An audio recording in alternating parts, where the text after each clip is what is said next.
Yo guys, what is good? Welcome back on the Uncle Sharma channel. Final game before yet another international break. I know, we all hate it, but it is what it is. Inter versus Torino tomorrow, 7:45 p.m. kickoff time, UK time. And another must win for Inter, who need to finish strongly before this international break. We wanted, before the Udinese game, we said Udinese, Red Star, Torino. That has to be 3 points in each of one of those games, and that remains the case. Not really a particularly big Serie A weekend. There's no big games. The only one you could say maybe is Milan, Fiorentina. Juve are playing Cagliari. Napoli are playing Como right now, and they're winning. So must-win games for all the teams, and definitely Inter don't want to lose ground in the title race because we are already behind, and it's actually a clash of two top teams at the moment. Torino very much overperforming at the beginning of the season. Both Inter and Torino at the moment on 11 points. It's crazy to say. Torino were top up until the last match day. They've started very, very well under their new coach, Paolo Vanoli, who actually was at Inter. A very little known fact that he was part of Inter's coaching staff and the Conte regime. Let me see if we can find a quick picture of the guy to show you guys, because he has been one of the surprise packages of the season. Paolo Vanoli, here he is. Quickly just searched it up on Google. He was, first Conte season, so he didn't win the title with us, but he was in the backroom staff with Antonio Conte, and now he is there. Very hipster-looking coach with his glasses. Done very well. Has played a very different style of football to even Juric, Torino.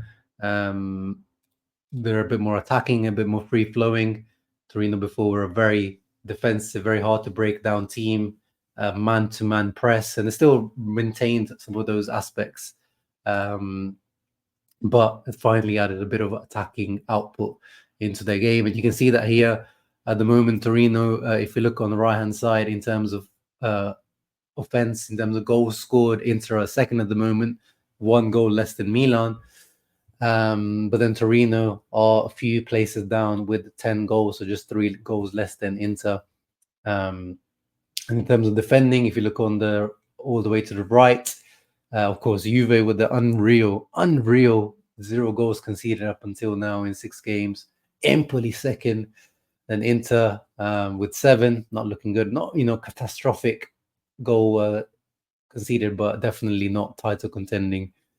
Definitely not that. And then Torino just 1 more goal conceded than Inter on 8. So they've been scoring, but also not conceding too much either. I'm going to look at that afterwards. A few things to point out before we get into the lineup preview. As I was saying, he's added some nice little patterns and a bit of style of play. Vanoli coming into Torino. Got a few screenshots of Torino from recent games. This is them away to Hellas Verona, where they won this game.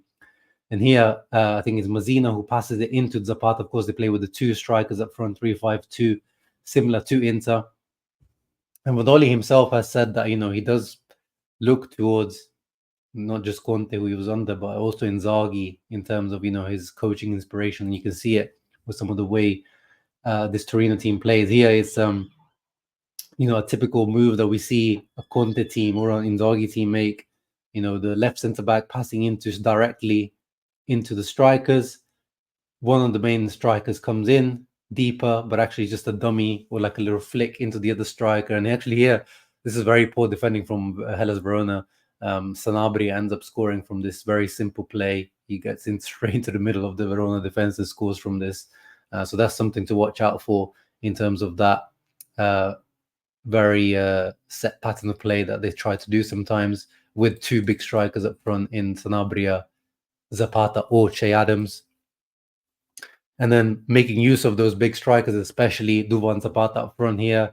Valentino Lazaro, of course, former Inter player, drip lord, cuts in. You know, he is right-footed, but he's also able to cut back into his left foot here. He's playing on the right-hand side, but sometimes he also plays on the left-hand side. Cuts back, crosses it into Duvan Zapata, who scores on the far post. So that's definitely something to watch out for. And this is why I would start Jan Bisek, because of his aerial ability, because of his stature, his physique. I think he is a defender that could, on that far post, if he plays the right centre back, could contend these types of headers if, you know, Che Adams or Duvan Zapata especially goes on that side. So in terms of lineup decisions, tactically, this is what I would do to counteract this. And I still, you know, Duvan Zapata is really good in the air. I still probably would predict Duvan Zapata winning 1 or 2 headers in the box and causing us some issues if they get into these positions. And you can see here again, same exact, but the opposite side. First match day, actually, this is where they surprised Milan with a 2-2 draw. Lazaro on the other side does a little bit, you know, his usual step over, goes past Reinders to get that cross in to Duvan Zapata.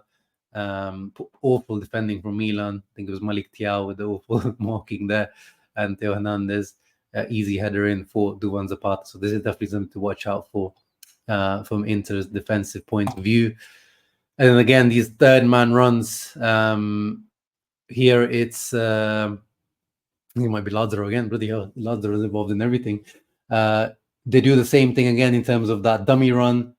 Left wing back passes into the striker, but dummies it to Sanabria behind him, and then he passes it into the space to the wing back. Then actually they score from this switch of play. The left wing back switches it to Bellanova, who actually scored. Obviously, Bellanova now has been signed by Atalanta, but still, you got to watch out for these types of plays. But defensively, we're not talking about, you know, Man City here or, you know, Real Madrid. Mazina, who is looking to potentially to be starting left centre back tomorrow, he against Hellas Verona gave the ball away here. So Inter definitely should be able to press this team. You know, their centre backs are decent on the ball, but nothing amazing. Inter can take advantage of, you know, the in play deficiencies at times here.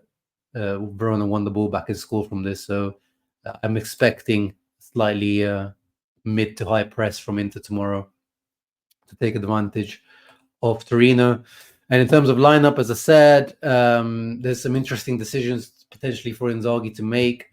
At the moment, it's saying, that Bisek is going to come in and start over Pavard.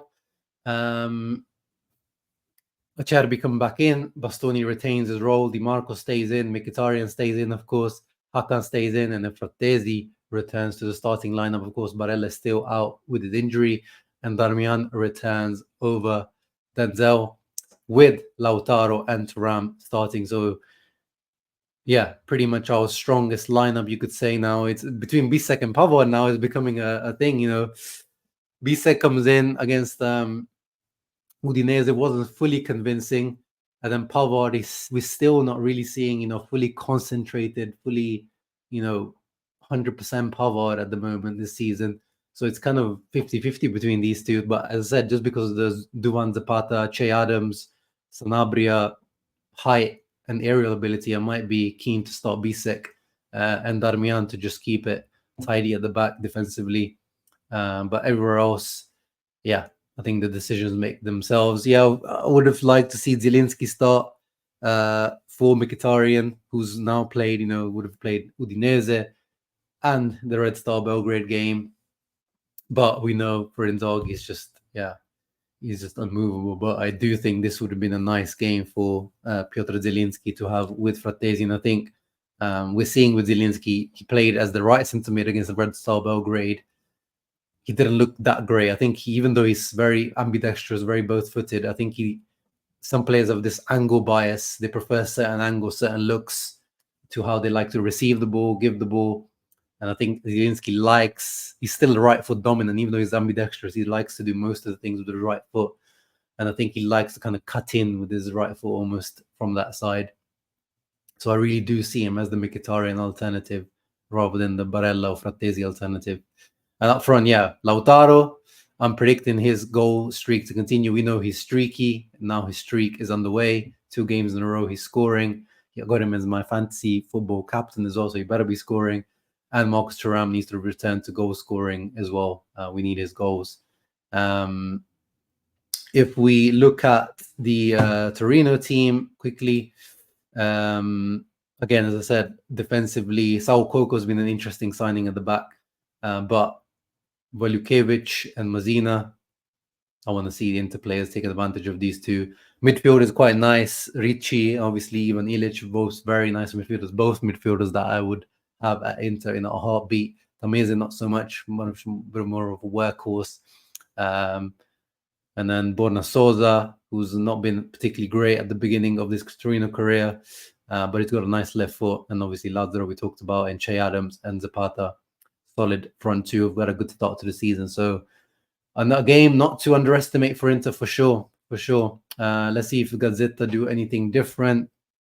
Gazzetta actually have Pavard starting instead of Bisek, which I'm still, I'm not losing sleep over that.